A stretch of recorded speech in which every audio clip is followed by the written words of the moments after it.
Morning students, मैं हूं आमिर और मैं पढ़ा रहा हूं आपको मैथमेटिक्स। हमारा टॉपिक चल रहा है linear equation in two variable. अब तक आपके पास 6 पार्ट्स पहुंच चुके हैं। आज आपके पास आ रहा है पार्ट नंबर 7। पिछले पार्ट में मैंने जो एक्सरसाइज कंप्लीट की थी वो थी एक्सरसाइज 3.4।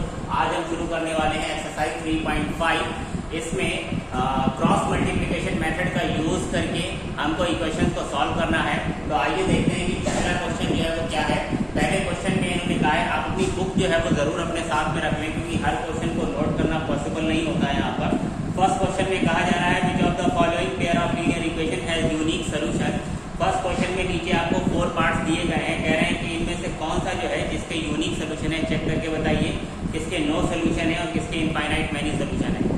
और कह रहे हैं कि in case there is a unique solution find it by using cross multiplication method. अगर किसी का यूनिक सोल्यूशन है तो फिर उसे क्रॉस मल्टीप्लिकेशन मेथड से सॉल्व करिए। तो मैं एक एक करके इनको आपको करके दिखाता हूँ। क्वेश्चन नंबर 1 का फर्स्ट पार्ट जो है उसमें हमको 2 इक्वेशन दी गई हैं। पहली इक्वेशन है x minus 3y minus 3 is equals to 0 और जो सेकेंड इक्वेशन है that is 3x minus 9y minus 2 is equals to 0। तो सबसे पहले तो हमें ये चेक करना है कि इसका यूनिक सोल्यूशन है, नो सोल्यूशन है या इनफाइनाइट मैनी सोल्यूशन है। और अगर इसका सोल्यूशन यूनिक निकला तो फिर मैं इसको सॉल्व करूंगा। और किस मेथड का यूज करेंगे? Cross multiplication method. तो हमने आपको बताया था कि यूनिक सोल्यूशन की क्या कंडीशन होती है और नो सोल्यूशन की क्या कंडीशन होती है, इनफाइनाइट मैनी सोल्यूशन की क्या कंडीशन होती है। आप लोगों को याद होगा, फिर भी मैं यहाँ पर आपको थोड़ा सा बता देता हूँ कि अगर a1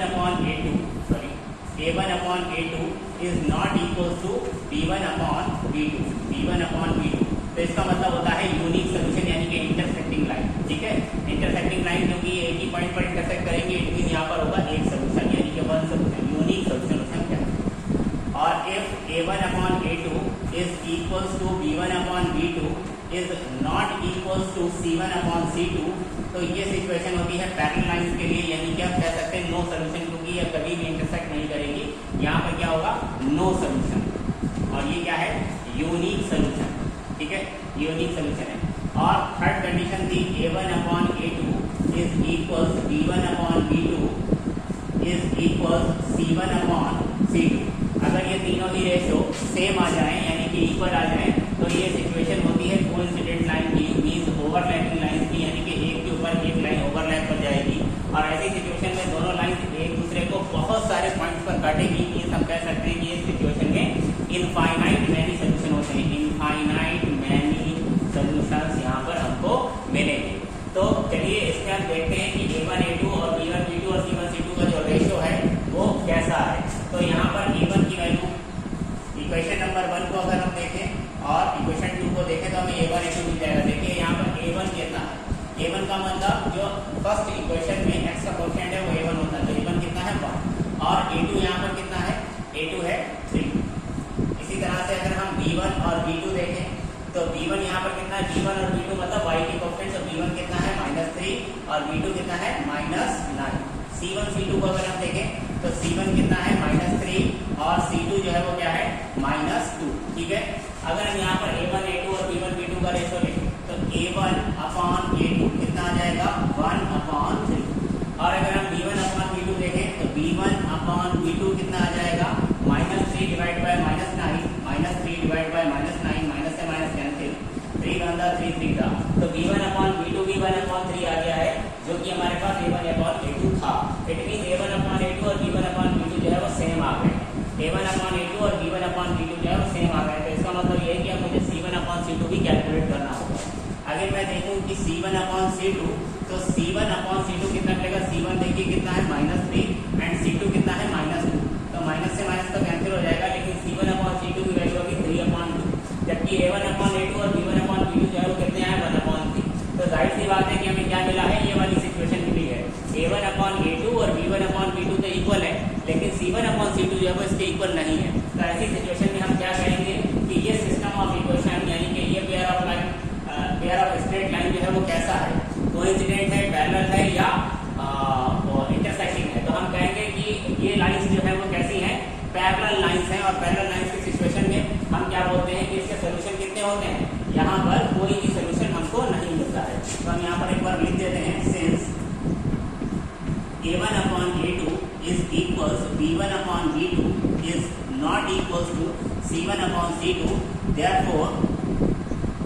therefore this system of equation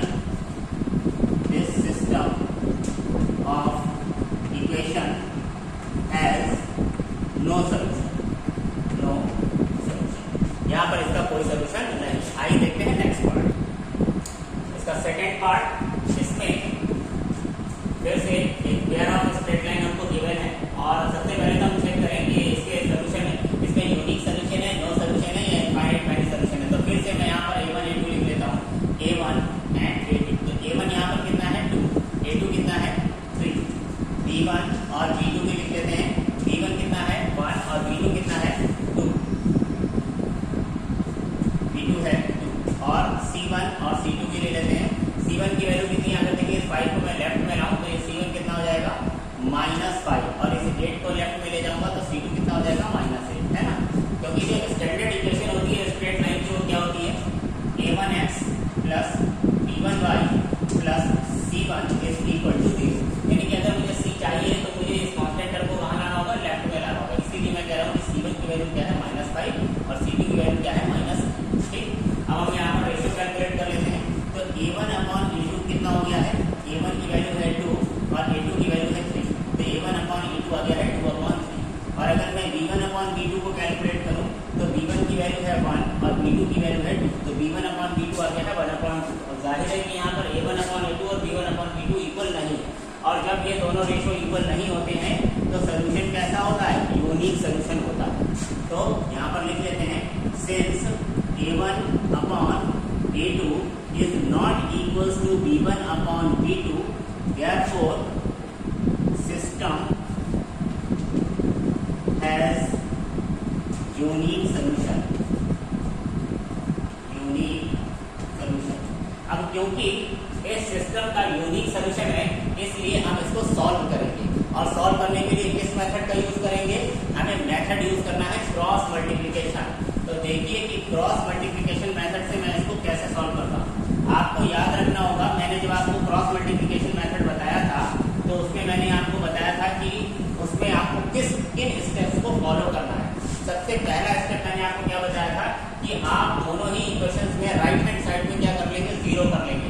means आप इस 5 को उठा करके लेफ्ट में ले आएंगे। जब आप इसको लेफ्ट में लेकर आएंगे तो ये हो जाएगा -5 और इक्वेशन हो जाएगी राइट में क्या हो जाएगा इज इक्वल टू 0।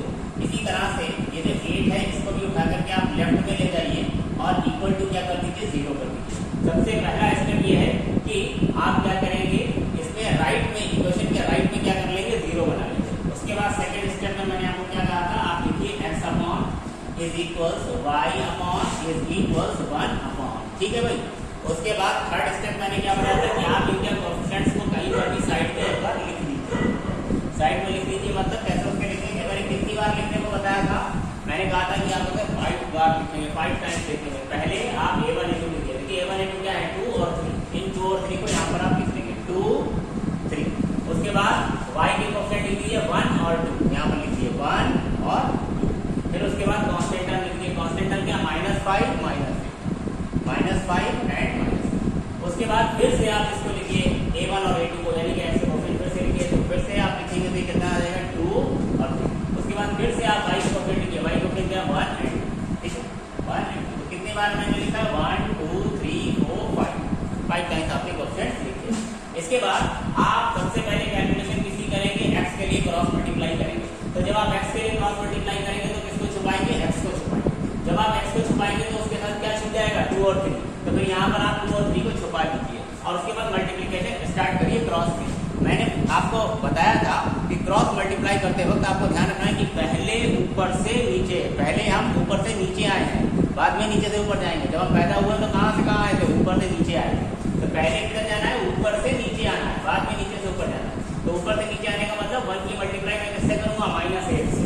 तो आप यहाँ लिखेंगे 1 × -8 कितना आएगा -8। ऊपर से नीचे मल्टीप्लाई करने के बाद आप क्या करते हैं, माइनस का साइन बना लेते हैं।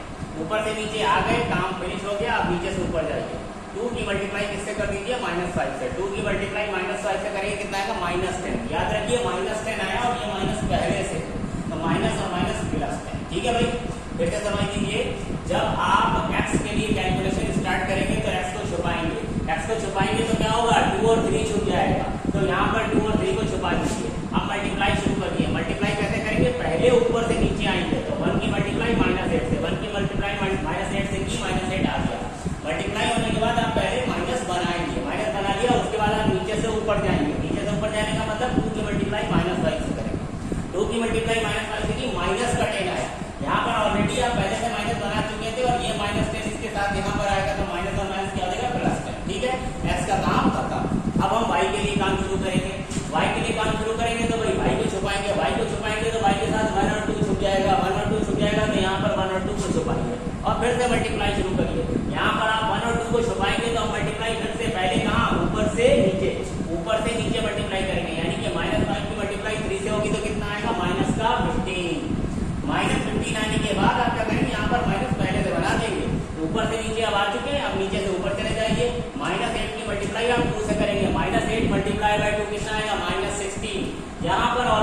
तो यहाँ पर भी आप क्या करेंगे, -5 और -8 छुपा लेंगे और मल्टीप्लाई करेंगे पहले ऊपर से नीचे, तो 2 2 दा 4, इसके बाद माइनस, और माइनस बनाने के बाद क्योंकि आप ऊपर से नीचे आ गए तो आप मल्टीप्लाई करेंगे नीचे से ऊपर, यानी 3 की मल्टीप्लाई हम करेंगे 1 से, 3 1 बस हो गया। अब हम इसे आसानी से सॉल्व कर सकते हैं। देखिए x अपॉन नीचे क्या है बताइए, -8 एंड +10 कितना हो गया, +2 इज इक्वल y अपॉन कितना हो जाएगा, -15 एंड +16 तो कितना हो जाएगा, +1 is equal to 1 upon 4 - 3 is 1।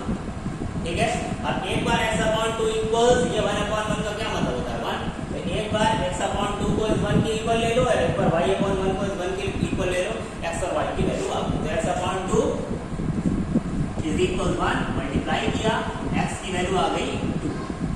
ठीक है, एक बार y अपॉन 1 का मतलब क्या होता है, y अपॉन 1 मतलब y और 1 अपॉन 1 मतलब 1, तो y इक्वल टू 1 डायरेक्ट हमको दिखाई दे रहा है, y इक्वल टू 1, तो मेरे पास x और y की वैल्यू आ गई है। आपको अगर चेक करना है कि x और y की वैल्यू सही है या गलत है, तो x और y की वैल्यू किसी भी इक्वेशन में पुट करके देखिए क्या उसको सेटिस्फाई कर रही है। तो अगर x की वैल्यू 2 मैं यहाँ रखूँ तो 2 2 4, y की वैल्यू कितनी है 1 यहाँ रखा, 2 2 4 + 1 5, आगे क्या है -5, 5 - 5 इज इक्वल टू 0, यानी कि हमारा आंसर बिल्कुल सही है। आइए देखते हैं नेक्स्ट क्वेश्चन, देखते हैं इसका फोर्थ पार्ट। थर्ड पार्ट भी ऐसा ही है, देखिए सारे पार्ट एक ही जैसे हैं, तो एक पार्ट मैंने आपके लिए छोड़ा कि आप भी ट्राई करिए, देखिए उसमें कैसे होगा। तो फिर से सबसे पहले हम क्या करेंगे, इसका रेशियोज कैलकुलेट करेंगे, a1/a2, b1/b2, c1/c2, और अगर यूनिक सोल्यूशन आया तो फिर हम इसे सॉल्व करेंगे। सबसे पहले देखते हैं कि a1 और a2 क्या है। तो अब तक तो समझ में आ गया होगा कि a1 a2 कहाँ से आता है, a1 a2 मतलब x के कोएफिशिएंट, तो a1 कितना है 1 और b2 कितना है 3।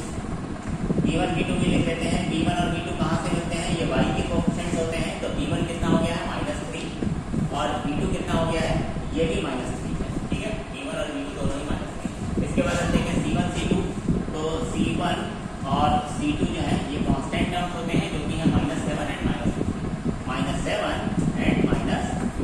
ठीक है, तो भाई यहाँ पर अगर हम देखें तो a1/a2 कितना आ रहा है, a1/a2 इज इक्वल टू 1/3, और अगर मैं b1/b2 निकालूं तो b1/b2 आ गया है -3 डिवाइड बाय -3, -3 डिवाइड बाय -3, यहाँ से माइनस और 3 से 3 कैंसिल हुआ तो ये 1 आ गया। तो देखिए a1/a2 कितना आया है 1/3 और b1/b2 क्या आया है, जस्ट 1 आया है। इसका मतलब ये है कि a1/a2 is not equals to b1/b2, और अगर a1/a2 और b1/b2 इक्वल नहीं है तो इसका मतलब है कि this system has unique solution, और अगर इसका यूनिक सोल्यूशन है तो फिर हम इसे सॉल्व करेंगे। फिर से हम क्रॉस मल्टीप्लिकेशन मेथड का यूज करेंगे पिछले क्वेश्चन की तरह और इसको सिंप्लीफाई करेंगे। तो देखिए क्रॉस मल्टीप्लिकेशन मेथड लगाते वक्त हम क्या करते हैं, सबसे पहले क्या करते हैं, अभी आपको बताया था कि राइट पे 0 बनाते हैं। तो अच्छी बात यह है कि यहाँ ऑलरेडी राइट पे 0 है तो मुझे कुछ नहीं करना है। नेक्स्ट स्टेप में क्या करते हैं, हम x upon y upon and 1 लिख लेते हैं, ये हमारा सेकेंड स्टेप। इसके बाद थर्ड स्टेप में हम क्या करते हैं, a1 a2 b1 b2 c1 c2 यानी कोएफिशिएंट्स को साइड में लिख देते हैं कहीं पर। तो मैं यहाँ पर लिख रहा हूँ a1 कितना है 1, a2 कितना है 3, b1 b2 क्या है -3 एंड -3, ये भी -3 है और ये भी -3। उसके बाद c1 c2 क्या है -7 -7 एंड -3। उसके बाद फिर से a1 a2 लिखेंगे तो 1 और 3। उसके बाद फिर से b1 b2 लिखेंगे तो -3 एंड ठीक है भाई। अब इसके बाद हम कैलकुलेशन शुरू करेंगे, किसके लिए, सबसे पहले x के लिए।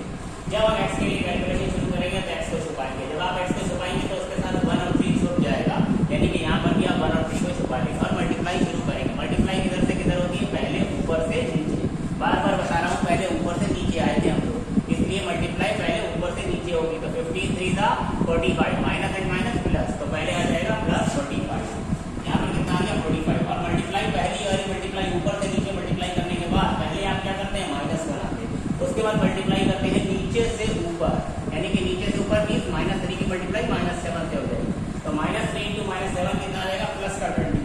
तो यहाँ पर आप लिख देंगे सीधे सीधे 20, क्योंकि वो हो गया है +21 और ये वाला है माइनस, तो प्लस और माइनस माइनस ही रहेगा। x का काम खत्म। अब y की मल्टीप्लिकेशन शुरू करते हैं। y की मल्टीप्लाई के लिए आपको क्या करना होगा, y को छुपाना पड़ेगा।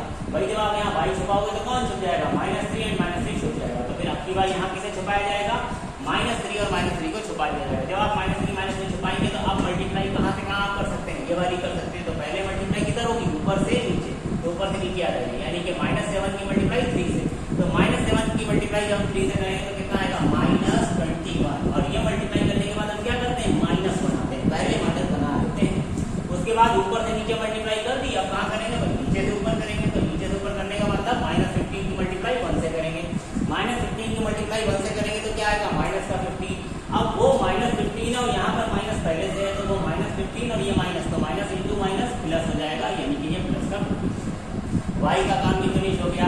जब y का काम फिनिश हो गया तो आप क्या लेना है, 1, यानी कि कांस्टेंट टर्म के लिए कांस्टेंट टर्म को छुपाना पड़ेगा, तो भाई कांस्टेंट टर्म कौन है, -7 और -15 को छुपा लीजिए, -7 और 15 को छुपाएंगे, फिर से मल्टीप्लाई करेंगे, पहले ऊपर से नीचे, तो ऊपर से नीचे पहले मल्टीप्लाई करेंगे, 1 इंटू -3, कितना आ जाएगा, -3, इसके बाद ये मल्टीप्लाई, पहला मल्टीप्लिकेशन होने के बाद पहले माइनस बनाते हैं, फिर इसके बाद नीचे से ऊपर मल्टीप्लाई करते हैं, तो नीचे से ऊपर मल्टीप्लाई करेंगे, यानी कि 3 की मल्टीप्लाई -3 से होगी, 3 की मल्टीप्लाई -3 से होगी, तो आएगा -9, और वो -9 और ये वाला माइनस मल्टीप्लाई होगा, क्या हो जाएगा, +9, ठीक है भाई, हो गया क्वेश्चन, सॉल्व कर दीजिए इसे जल्दी से, तो x अपॉन कितना हुआ देखिए, 45 - 21, तो कितना हो गया, 21 + 4 25, ठीक है, सही किया ना मैंने, sorry 24, is equal y upon कितना हो जाएगा, -6, इज इक्वल 1 अपॉन कितना हो जाएगा, +6।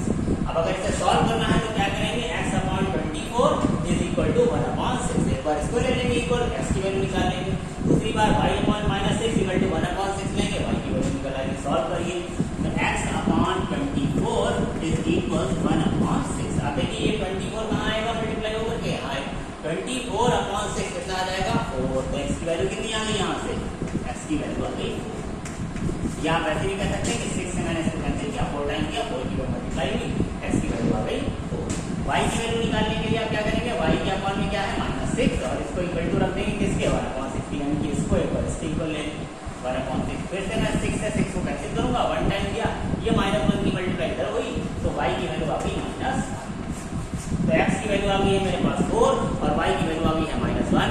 अगर आप चेक करना चाहते हैं तो क्या करेंगे, ये दोनों वैल्यूज उठा करके किसी एक क्वेश्चन में रखिए और देखिए कि क्या वो उसको सेटिस्फाई कर रहा है, अगर सेटिस्फाई करता है तो इसका मतलब हमारा आंसर सही है, अदरवाइज हमने वही गलती।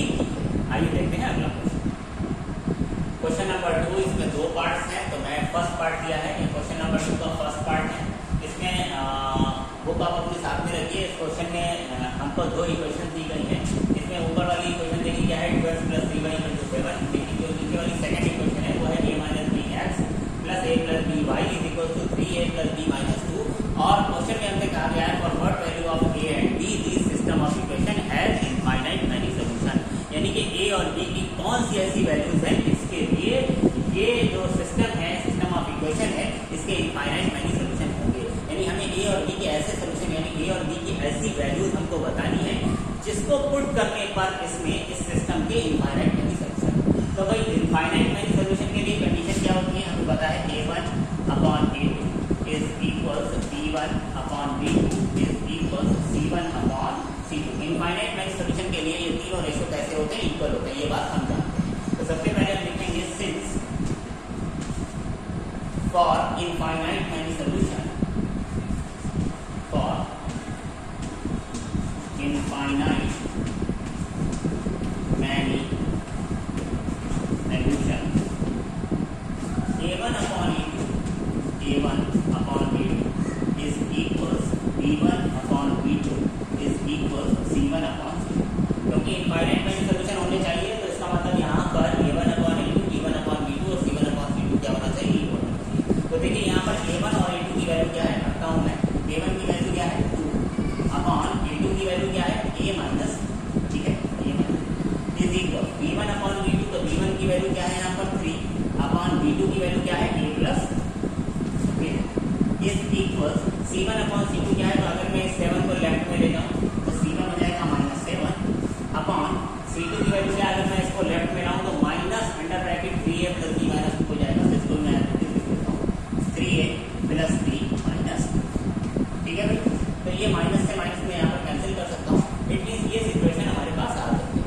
यहाँ से हम क्या करेंगे, 2 इक्वेशंस बनाएंगे और a और b की वैल्यू कैलकुलेट करेंगे। कैसे, एक बार मैं 2 अपॉन a - b और 3 अपॉन a + b इनको इक्वल दूंगा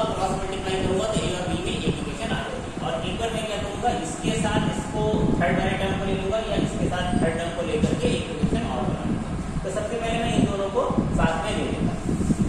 मैं लेता हूँ 2 upon a minus B, 2 upon a minus B is equals 3 upon a plus B, 3 upon a plus. अगर मैं क्रॉस मल्टीप्लाई करूँ तो मुझे क्या मिलेगा, 2a प्लस 2b, इसकी मल्टीप्लाई करूँ इक्वल 3 की मल्टीप्लाई में इधर करूँगा 3a माइनस 3।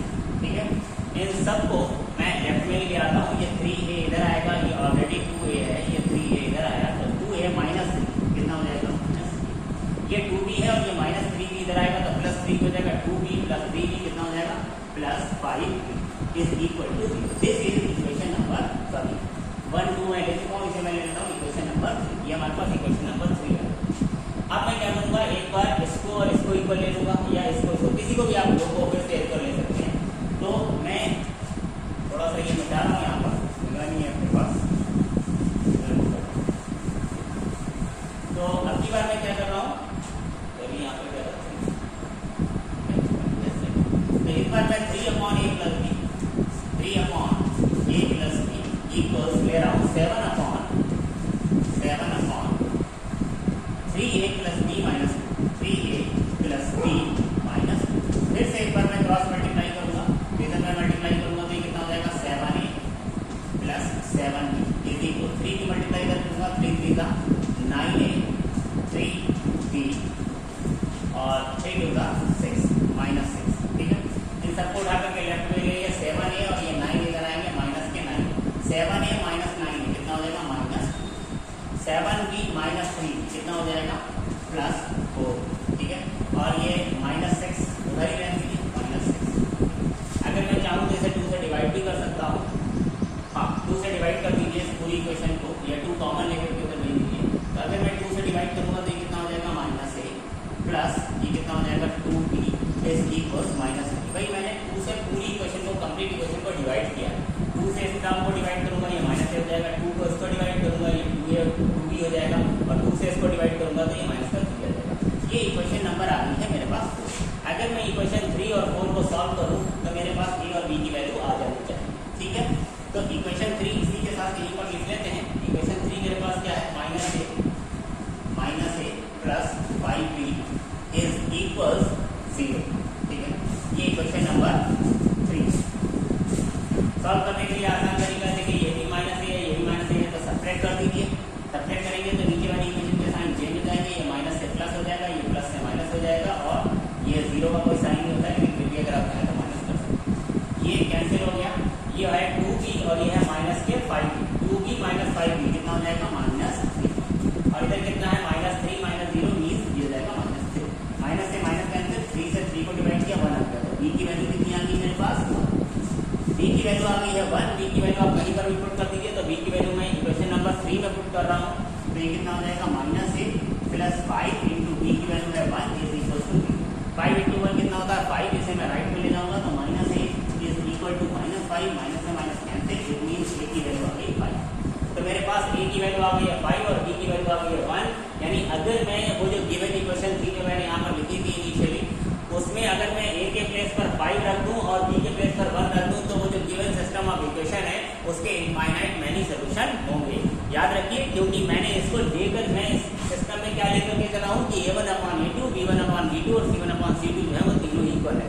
और अगर ऐसा होगा तो इस सिस्टम के कितने सोल्यूशन होंगे, इनफाइनाइट मैनी सोल्यूशन। अच्छा, दूसरी बात, क्योंकि इस एक्सरसाइज को करते वक्त हमसे कहा गया है कि क्रॉस मल्टीप्लिकेशन मेथड का यूज करिए, तो सही तरीका तो ये होगा कि मैं इन दोनों इक्वेशन को भी किससे सॉल्व करता, क्रॉस मल्टीप्लाई से सॉल्व करता। तो आपका ये होमवर्क है कि आप इन दोनों इक्वेशन को कौन से मेथड से सॉल्व करेंगे, क्रॉस मल्टीप्लिकेशन मेथड से सॉल्व करेंगे। आइए देखते हैं नेक्स्ट क्वेश्चन,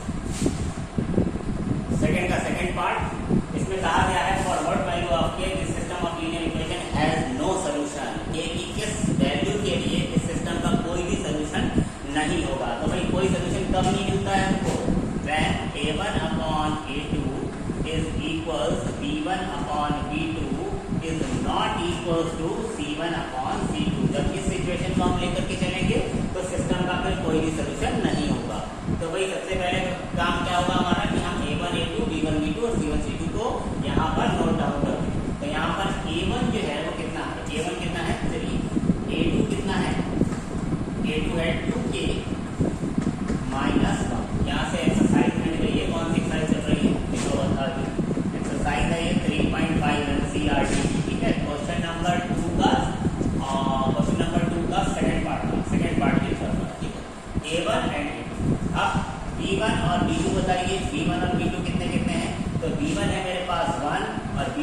पास k माइनस 1। इसके बाद C1 और C2 लिख दीजिए, C1 एंड C2। तो C1 की वैल्यू क्या है, देखिए ये 1 जो है वो राइट में है, ये C1 नहीं है। जब आप 1 को लेफ्ट में लाएंगे तो ये -1 हो जाएगा, तब वो C1 बनेगा। तो C1 की वैल्यू क्या है, -1। इसी तरह से अगर मैं 2k + 1 को लेफ्ट में ले जाऊं तब मुझे C2 मिलेगा। मीन्स C2 क्या होगा, -(2k + 1)। ये है C2, ठीक है। अब फॉर नो सोल्यूशन, क्योंकि हमें k की ऐसी वैल्यू फाइंड करनी है जिससे इस सिस्टम ऑफ लीनियर इक्वेशन का कोई भी सोल्यूशन ना हो, तो हम यहाँ पे लिखेंगे for no solution. For no solution क्या सिचुएशन होती है, a1/a2 is equals b1/b2 is not equals to c1/c2। ये कंडीशन है नो सोल्यूशन के लिए। तो सारी वैल्यूज इसमें पुट करिए और k की वैल्यू को निकालिए। तो a1 कितना है 3/a2 कितना है 2k - 1 इज इक्वल्स b1 कितना है 1/b2 कितना है k - 1 is not equals to c1/c2। c1 कितना है -1/-2k + 1। ये c1/c2 में माइनस और माइनस कैंसिल हो जाएंगे एक दूसरे से। तो एक बार मैं इसको सॉल्व करूंगा और k की वैल्यू निकालूंगा। तो मैं यहाँ से ले सकता हूँ 3/2k - 1, इधर को कर लेता हूँ। 3/2k - 1 is equal 1/k - 1 cross multiply करिए, सॉल्व करिए, k की वैल्यू निकालिए। तो 3 की मल्टीप्लाई मैं इधर करूंगा, ये कितना हो जाएगा 3k, और 3 की मल्टीप्लाई -1 से होगी, हो जाएगा 3। 1 की मल्टीप्लाई इससे होगी, होगा 2k - 1। इस 2k को आप लेफ्ट में लाइए, 3k - 2k, ये 2k अगर आएगा तो माइनस हो जाएगा, तो 3k - 2k कितना हो जाएगा, और उधर कितना है -1 और ये -3 हो जाएगा, तो +3 हो जाएगा। तो +3 एंड -1 कितना आएगा 2। तो k की वैल्यू निकल आई है 2, ठीक है।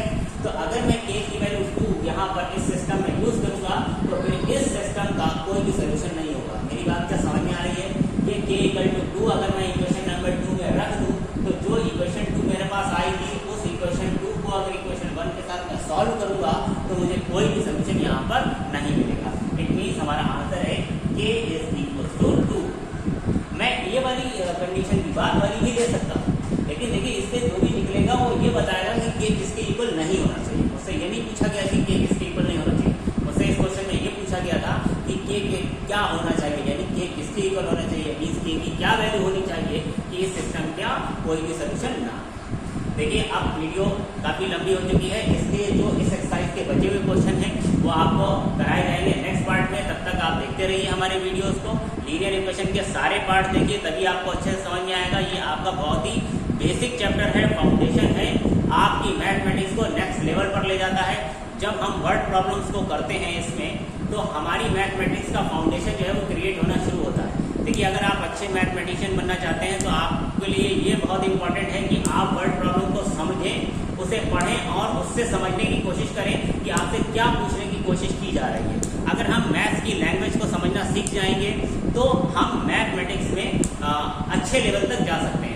एक तरह से ये आपके फाउंडेशन का चैप्टर है, आपका फाउंडेशन चैप्टर है, तो इस पर आपको बहुत मेहनत करने की जरूरत है। बहुत सारे बच्चे मैंने देखा है कि वो जो वर्ड प्रॉब्लम्स होती हैं उनको इग्नोर करने की कोशिश करते हैं, उनसे थोड़ा सा दूर भागते हैं। लेकिन अगर आप चाहते हैं कि आप मैथ्स में अच्छे हों तो ये फिर आपके लिए एक बहुत ही इंपॉर्टेंट चैप्टर है, बेसिक चैप्टर है। बिना इसको किए आप अपनी मैथ्स को स्ट्रॉन्ग नहीं कर सकते। तो मेरी राय यही है कि इस पर मेहनत कीजिए, मेहनत कीजिए, मेहनत कीजिए। Best of luck.